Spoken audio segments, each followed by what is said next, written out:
বিসমিল্লাহির রহমানির রহিম। আপনাদের কাছে আমার একটি প্রশ্ন। আমি যে আমার এ কথাটা ভালো করে বোঝা দরকার। আমার আর কেউ নেই একমাত্র আল্লাহ ছাড়া। আমার কেউ ছিল না, এখনো নেই, আর কেউ থাকবেও না। এ কথাটা অকাট্য সত্য। আমার বুঝে আসুক আর নেয় আসুক। সুখের ভাগীও যেমন আমি, তেমনি কষ্টের ভাগীও আমি। যেমন আমার ভাই বিদেশ থাকে, লক্ষ লক্ষ টাকা কামাই করে, জমি কিনে বাড়ি করে, ব্যবসা করে, কই আমি তো 1 টাকাও পাই না। তাই বলি যার যার সুখ তার তার, কেউ কারো নয়, এক আল্লাহ ছাড়া। আমার চোখের সামনে আমার স্ত্রী হাসপাতালের বেডে শুয়ে মৃত্যু যন্ত্রণায় কাতরাচ্ছে। চোখের সামনে এ দুনিয়া থেকে বিদায় নিল, কিন্তু আমি কি তার মৃত্যু যন্ত্রণার সামান্য বিন্দু পরিমাণ কষ্টের ভাগ নিতে পেরেছি? পারিনি। এমনি আমার আপনার হাজার ঘটনা আছে এ পৃথিবীতে, কে কার খবর জানে। তাই বলে সুখের ভাগীও যেমন আমি, দুঃখের ভাগীও আমি। কেউ কাউকে সুখ যেমন দিতে পারে না, তেমনি কেউ কারো কষ্ট নিতে পারে না। তবুও মানুষ এ দুনিয়ার জীবনে কত কিছুই না আশা করে। সবই মিথ্যা, সবই ধোঁকা। এ দুনিয়া বড়ই কঠিন বাস্তব, আমরা কেউ বুঝতে পারি না। আমার সবচেয়ে বড় আফসোস, মানুষ নিজের জন্য কিছুই করে না, সব কিছু অপরের জন্য। আর এ নেশার মধ্যেই তার জীবনের প্রদীপবাতি একদিন নিভে যাবে। আচ্ছা, আপনারা বলুন তো, মানুষ তার নিজের জন্য কি করে? এমন একটা বস্তু, শুধু একটা বস্তু আমাকে দেখিয়ে বুঝিয়ে দেন যে আপনার ধারণা ভুল, আপনার চিন্তা ভাবনা ভুল। মানুষ যৌবনকালে সংসার করে, বিয়ে শাদী করে, স্বপ্নের সংসার গড়ে। স্বামী স্ত্রী দুজনে মিলে এ সংসারের জন্য জীবনকে তিলে তিলে নিঃশেষ করে ছেলে মেয়ে মানুষ করে। কত আশা করে সংসার একদিন সুখ আসবে, ছেলে মেয়ে বড় হবে, আমার সংসারে অভাব মিটে যাবে। কষ্ট করে ছেলে লেখাপড়া করে, মানুষ করলো, উপযুক্ত করে ছেলে বউকে দিল। এখন ছেলে পড়েছে বিপদে, বউয়ের কথা শুনবে না মার কথা শুনবে? রোজ রোজ ঝগড়া বিবাদ, মা বাবার কথা আর এখন ভালো লাগে না। তাই স্ত্রীকে নিয়ে ছেলে একেবারে শহরে, মা বাবার ঝামেলা মুক্ত। স্ত্রী বলে আমারও তো সংসার আছে, ছেলে মেয়ে আসবে, তাদের কথা চিন্তা করতে হবে। মেয়ে বিয়ে দিয়েছে, কয়েকদিন পর পর মেয়ে আসে, মা তোমার জামাইকে কিছু টাকা দাও, এখন চাকরি নেই হাতে, আসলে দিয়ে দেব। ঈদ আসছে, জামাইয়ের পোশাক দাও, বিদেশ যাবে টাকা দাও। মেয়ের ঘরে শুধু দাও দাও। মেয়ে কি করবে? সেও যে শ্বশুর বাড়িতে জিম্মি। টাকা তখন বন্ধ, মেয়ে জামাই আসাও বন্ধ। এ হলো ছেলে মেয়ে সংসার। এখন বসে বসে বুড়া বুড়ি ভাবে, হায় নিজের জন্য করলাম কি? এ ঘর, এ ভিটামাটি ছেলে মেয়ে এসে একদিন সমান ভাগ করে নিবে। আর এখন মরণকালে কেউ নেই, তাই বলে নিজের জন্য করলাম কি? নিজের জন্য করলাম কি? জীবন যৌবন শেষ করলাম, বাড়ি করলাম, ঘর করলাম, জমি করলাম, ব্যবসা করলাম, ছেলে মেয়ে মানুষ করলাম, বিয়ে দিলাম, শাদী দিলাম, আল্লাহর হুকুম নষ্ট করলাম, নিজের জন্য কি করলাম? আসুন একবার হিসাব করি, নাকি তাও সময় নেই? সময় আর থাকবে কি করে? সময় যে নেশার ঘরে শেষ হয়ে গেল, এখন আর আমার কাছে কিছুই নেই। আমার একটা প্রশ্নের জবাব দিবেন আপনারা? এ মালের পিছনে পড়ে আমার জীবন গেল, যৌবন গেল, বয়স গেল, সংসারের পিছনে পড়ে কামাই গেল, ছেলে মেয়ের পিছনে পড়ে জমি করলাম, দোকান করলাম, চাকুরি করলাম, এ সংসারের পিছনে পড়ে একবার হিসাব করে দেখেছেন কি এ সংসার থেকে আমি আমার জন্য কি পেলাম? আসলে আমি বুঝিও না, বোঝার চেষ্টাও করিনি। আমি কে? আমার কি সাদা কাফন পরিয়ে দেওয়ার সাথে সাথে এ সংসার থেকে আমার সম্পর্ক চিরদিনের জন্য শেষ হয়ে যাবে? এমন একদিন আসবে যখন এ সংসারে মানুষগুলো আমার নামও ভুলে যাবে, আর একজন এ সংসারের মালিক হবে। এমনকি জমি জমা জমির দলিলপত্র পর্চা নকশা থেকেও আমার নাম বাদ দিবে। যে জমি আমার ছিল সে জমি ওয়ারিশেরা সব ভাগ করে নিবে। যে দোকান আমার ছিল সে দোকানে অন্য লোকে ব্যবসা করবে। অফিসে যে চেয়ারটিতে বসে আমি 28 বছর সার্ভিস করলাম সে চেয়ারটিতেও অন্য একজন বসবে। কোনো কিছুই খালি পড়ে থাকবে না, শুধু আমিই থাকবো না। তাই তো আমি প্রশ্ন করি, আমি আমার জন্য করলাম কি? এত সুন্দর ঘর বানালাম, খাট বিছালাম, আলমারি আর সোফায় সেট দিয়ে ঘর সাজালাম, আমার জন্য কি করলাম? এ ঘর ভাগ হবে, এ খাটে আরেকজন শুবে, এ আলমারিতে জামা কাপড় আরেকজন রাখবে, এ সোফায় আরেকজন বসবে। আমি তখন কোথায় থাকবো? তাই তো বলি ভাইগণ, সময় থাকতে হুঁশিয়ার। আমার নিজের জন্য কিছু করা দরকার। আমার ইমান, নামাজ, কোরআন তেলাওয়াত, জিকির ও ফিকির, আখলাক, এখলাস, দিনের মেহনত ইত্যাদি সময় থাকতে বোঝা দরকার। যে ব্যক্তি ইমান নিয়ে কবরে যাবে 10 দুনিয়া সমান এক জান্নাত পাবে। যে ব্যক্তি 5 ওয়াক্ত নামাজ সময় মতো আদায় করবে আল্লাহ তাআলা বেহেশতের জন্য জামিন হবেন। যে ব্যক্তি কোরআন শিখবে কিয়ামতের দিন তাকে পুরা সুপারিশ করবে। যে ব্যক্তি হামেশা জিকির করবে, যে ব্যক্তি হামেশা জিকির করবে কিয়ামতের দিন নূরের মিম্বরে বসবে। আখলাক যা সুন্দর হবে আল্লাহ তাআলা তার হবে। এখলাস যা ঠিক হবে পরিপূর্ণ আমলের বদলা পাবে। দাওয়াতের মেহনতকে যে কাজ বানাবে হুজুর সাল্লাল্লাহু আলাইহি সাল্লাম তার সুপারিশ করবেন। এখন একটু চিন্তা করুন, আমার কামাই বুঝলাম না, কিন্তু আমি জীবনভর পরের মালের পাহারা দিলাম, এখন দেখি সবই পর। হুজুর সাল্লাল্লাহু আলাইহি ওয়াসাল্লাম বলেন, যে ব্যক্তি উদ্দেশ্য দুনিয়া হয় তার উপর আল্লাহ তাআলা 3টি বিপদ চাপিয়ে দেন। সে ব্যক্তি কোনোদিন চিন্তা মুক্ত হতে পারবে না। 2 নম্বর, সে ব্যক্তি কোনোদিন পেরেশানি হতে মুক্তি পাবে না।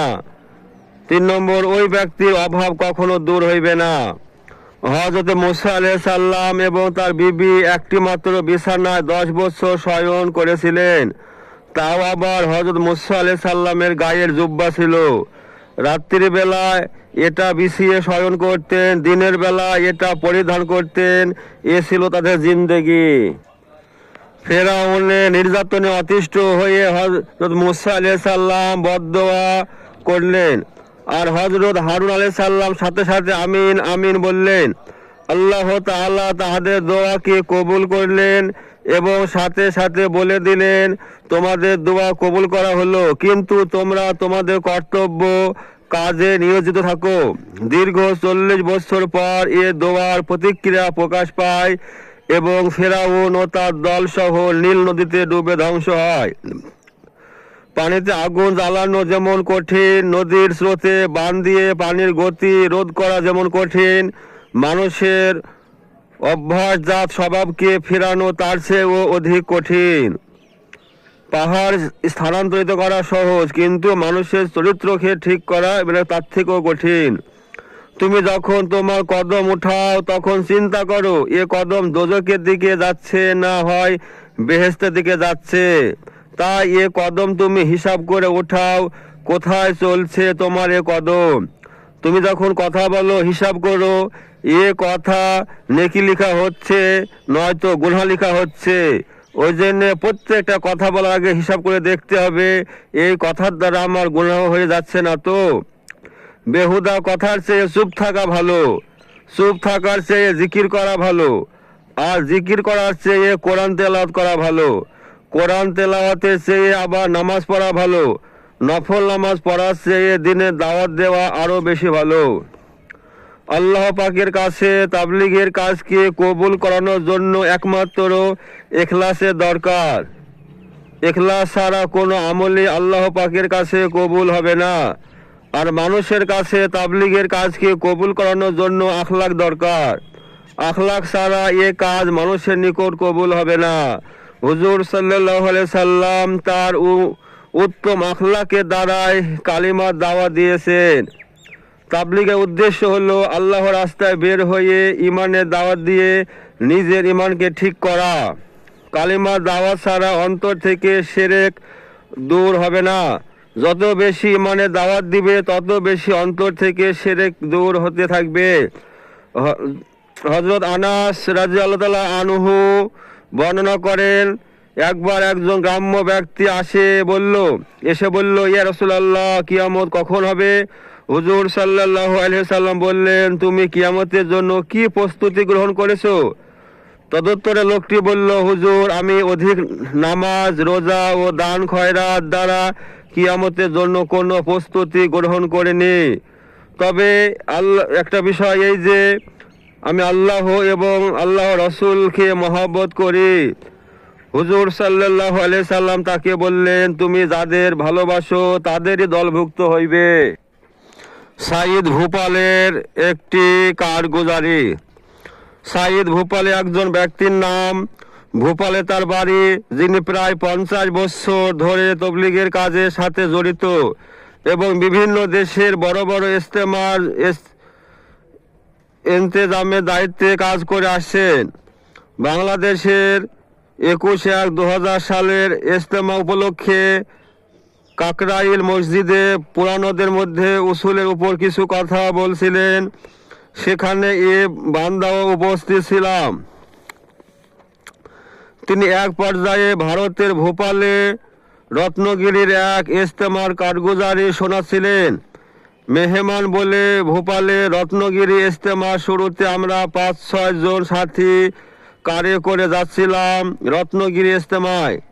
আমাদের গাড়ি চলছিল আর আমরা রাস্তার দুধারে এসে দেখছিলাম যে রত্নগিরির ইজতেমার ময়দান থেকে প্রায় 50-60 মাইল দূরে থেকে রাস্তার দুধারে লোকজন চেয়ার টেবিল সাজিয়ে ইজতেমা লোকজনদের ইস্তেকবাল করার জন্য কেক, ঠান্ডা শরবত, ঠান্ডা পানি নিয়ে তারা বসে আছে। যেহেতু গরমের দিন ছিল, সকলে অভ্যর্থনা জানানোর জন্য বসেছিল। আমরা দেখছিলাম আর ভাবছিলাম যে আল্লাহর রাস্তায় মেহমানদের যে কত কদর, কত দাম তা নিজে চোখে না দেখলে বোঝা যায় না। তাদের জন্য মানুষের অন্তরে এত ভালোবাসা, না জানি আল্লাহ পাকের অন্তরে এ কাজ নিয়ে চলনেওয়ালাদের জন্য কত ভালোবাসা। এভাবে রাস্তায় আমাদের গাড়ি চলছিল। হঠাৎ আমার চোখ পড়ল 8-10 বছরের একটি ছোট্ট মেয়ে হাতে একটি পানির বালতি ও একটি গ্লাস নিয়ে আমাদের কারের পিছনে পিছনে দৌড়াচ্ছে। আমি আমাদের ড্রাইভারকে বললাম, একটু গাড়ি রাখো, মেয়েটা এভাবে দৌড়াচ্ছে কেন দেখি। ড্রাইভার বলল, হুজুর, এমন কতজন আছে একটা বাহানা করে কিছু ভিক্ষা মাঙে, আপনি কতজনকে সাহায্য করবেন? হুজুর, আমি বললাম, তবু একটু রাখো ভাই, ব্যাপারটা কি দেখি। ড্রাইভার গাড়ি থামালেন। মেয়েটি দৌড়ে হাঁপাতে হাঁপাতে আমাদের গাড়ির নিকটে আসলো। আমি জিজ্ঞাসা করলাম, কি ব্যাপার, তুমি আমাদের পিছনে পিছনে এভাবে দৌড়াচ্ছ কেন? কি চাও তুমি বলো। মেয়েটি বলল, আমার বাবা নেই, কিছুদিন আগে মারা গেছেন। আমাদের কোনো বড় ভাইও নেই যে আমাদের সংসারে একটু সাহায্য করবেন। আমরা সংসারে ছোট ছোট ভাই বোন আর মা, একমাত্র মায়ের কাজের উপরই নির্ভর করে আমাদের সংসারের সকল দায় দায়িত্ব। আমার মা এক বাড়িতে ধোয়া মোছার কাজ করে, যা পায় তা দিয়ে ছোট ছোট ভাই বোন নিয়ে কোনো মতে আমাদের সংসার চলে। আমার মা বললেন, আল্লাহর দ্বীন শিখার জন্য দূর দূরান্ত হতে কত মানুষ ইজতেমায় যাচ্ছে। এমন গরমের দিন আমাদের তো এমন সামর্থ্য নেই যে আল্লাহ রাস্তায় মেহমানের কিছু দিয়ে আপ্যায়ন করি। যাহাদের সামর্থ্য আছে তারা তো কত কিছু দিয়ে মেহমানের আপ্যায়ন করছে। মা বললেন, এ গরমের দিনে তুই একটু ঠান্ডা পানি নিয়ে যা মা, যদি পারিস আল্লাহ রাস্তায় মেহমানদেরকে একটু ঠান্ডা পানি পান করিয়ে দাও। এ দ্বারা কবরে তোর আব্বাজানের রূহ শান্তি পাবে। তাই আমি এ পানি নিয়ে রাস্তায় দাঁড়িয়ে আছি, একটু পানি পান করে যান হুজুর। তিনি বলেন, এই ছোট্ট বাচ্চা মেয়ের কথা শোনার পর আমার চোখে পানি এসে গেল। আমার অন্তরে এক প্রচণ্ড ধাক্কা খেলাম যে হায়, আল্লাহ রাস্তায় মেহমানের মানুষ এত মহব্বত করে। এ ইজ্জত সম্মান মানুষের মহব্বত তো আল্লাহ তাআলা রেখেছেন। আমি এ ঘটনার পর তো রত্নগিরি ইজতেমায় চলে গেলাম এবং ইজতেমার মাঠে বড়দের অনেক বড় বড় বয়ান শুনলাম, কিন্তু আমার মনে বারবার ওই বাচ্চা মেয়েটির কথাই শুধু ভাসছিল, একটু পানি খেয়ে যান হুজুর। আর আমার চোখ দিয়ে দরদর করে পানি আসছিল আর আমি কাঁদছিলাম। মুরব্বীদের বয়ান শুনে আমি কাঁদিনি, ওই বাচ্চা মেয়েটির কথা শুনে যত কেঁদেছিলাম। আজও যখনই আমার ওই মেয়েটির কথা মনে পড়ে আমার চোখে পানি আসে। আমি সেই কথা মনে করে এখনো কাঁদি। তিনি যখন কাকরাইল মসজিদে মিম্বরে বসে ওই বাচ্চা মেয়ের ঘটনা বয়ান করছিলেন, আমি দেখলাম মজমার অনেক লোকই তার সাথে সাথে কাঁদছিলেন। আমিও যখন এ ঘটনা শুনছিলাম আর কাঁদছিলাম। দুনিয়াতে এমন কিছু বান্দা আছে, হয়তো আরো দুনিয়াতে এমন কিছু ঘটনা আছে, হয়তো আরো কিছু ঘটনা বা মানুষের হৃদয়ে কাঁদায়। আল্লাহর রাস্তায় বের হলে এমন কত ঘটনা আছে যা মানুষের অন্তরকে কাঁদায়।